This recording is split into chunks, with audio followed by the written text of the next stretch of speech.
Prisoner of Azkaban, Chapter 6. So grab your favorite wizarding hat and your wand, and let's begin.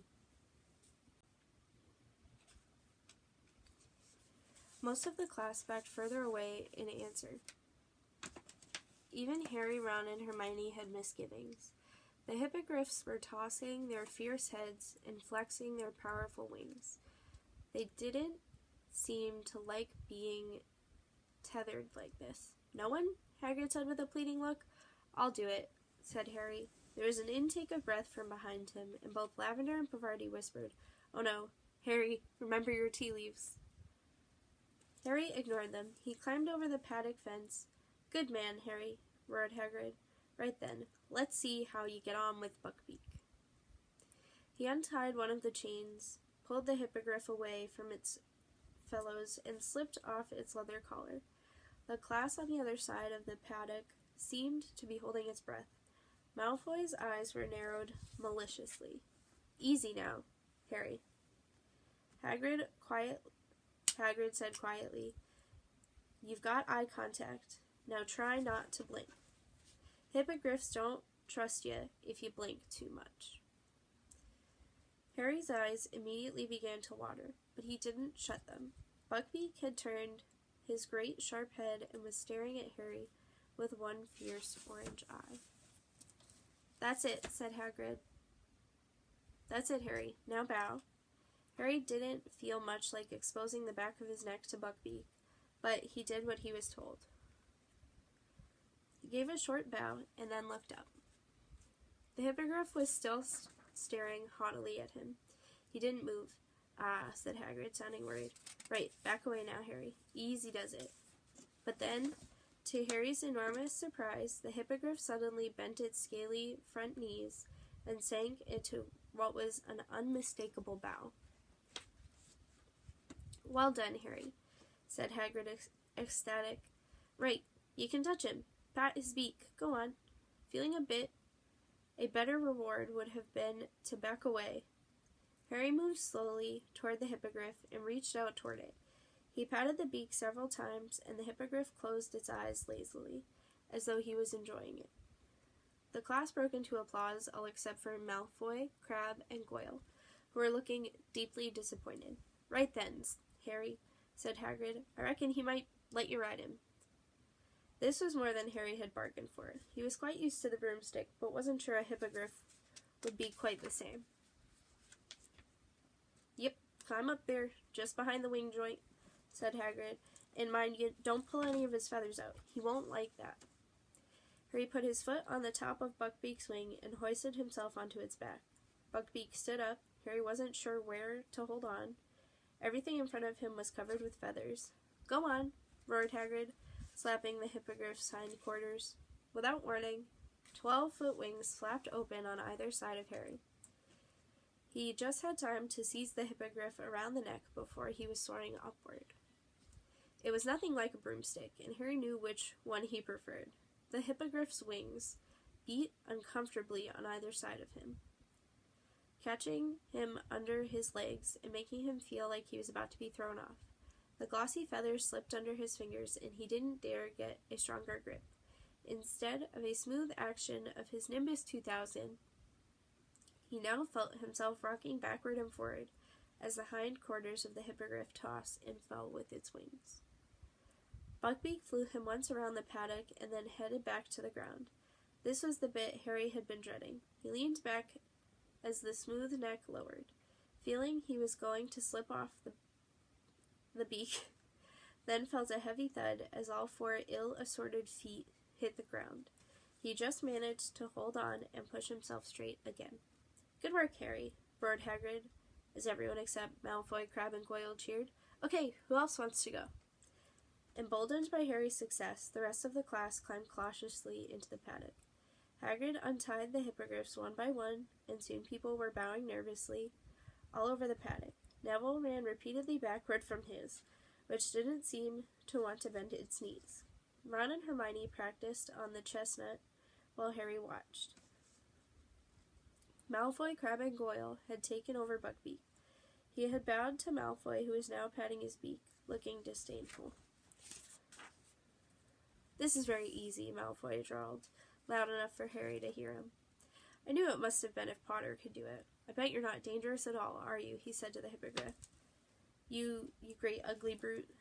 It happened in a flash of steely talons. Malfoy let out a high-pitched scream, and the next moment Hagrid was wrestling Buckbeak into a collar and strained to get at Malfoy, who lay curled in the grass, blood blossoming over his robes. "I'm dying," Malfoy yelled as the class panicked. "I'm dying, look at me, it's killed me."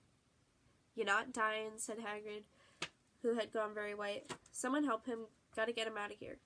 Hermione ran to hold open the gate as Hagrid lifted Malfoy easily as they passed.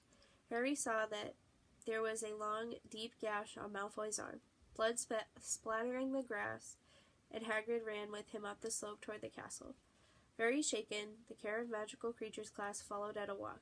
The Slytherins were all shouting at Hagrid. "They should fire him straight away," said Pansy Parkinson, who was in tears. "It was Malfoy's fault," snapped Dean Thomas. Crabbe and Goyle flexed their muscles threateningly.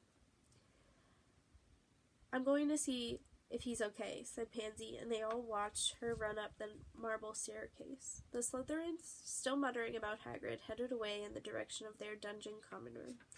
Harry, Ron, and Hermione proceeded up the stairs to Gryffindor Tower. "Do you think he'll be all right?" Hermione said nervously. "Of course he will. Madame Pomfrey can mend cuts in about a second," said Harry, who had far worse injuries mended magically by the nurse. "That was a really bad thing to happen in Hagrid's first class, though, wasn't it?" said Ron, looking worried. "Trust Malfoy to mess things up for him."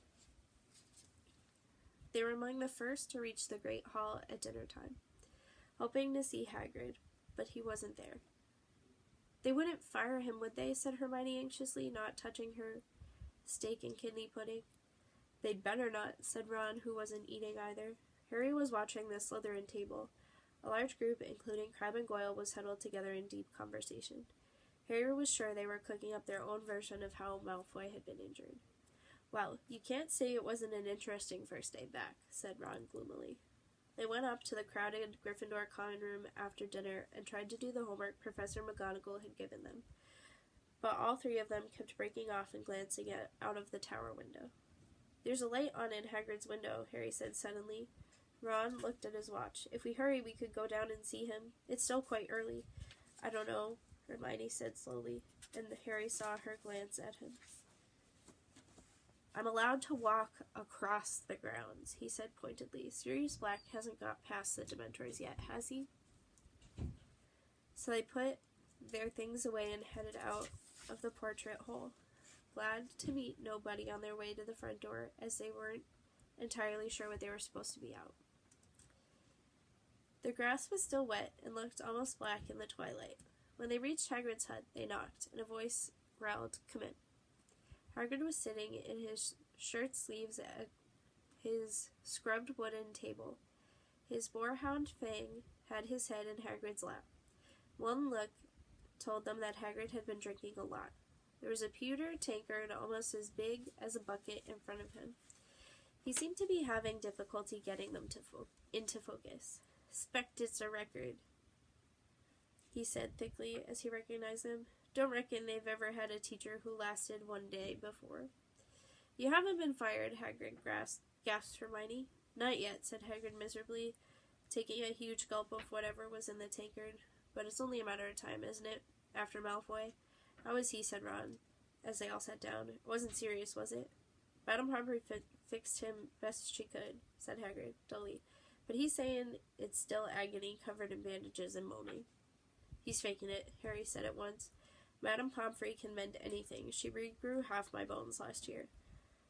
Trust Malfoy to milk it for all it's worth." "School governors have been told, of course," said Hagrid miserably. "They reckon I started too big. Should have left hippogriffs for later. Dumb flubberworms or summit. Just thought I'd make a good first lesson. It's all my fault."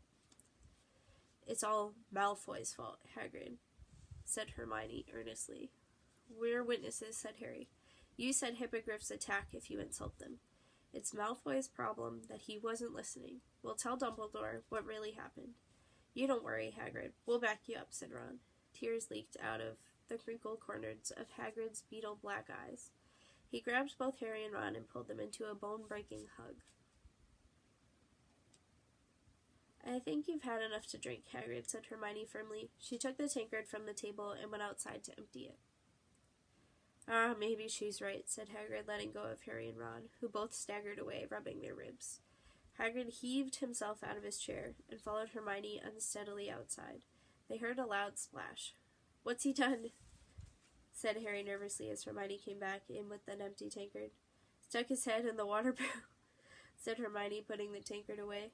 Hagrid came back, his long hair and beard sopping, wiping water out of his eyes. That's better, he said, shaking his head like a dog, drenching them all.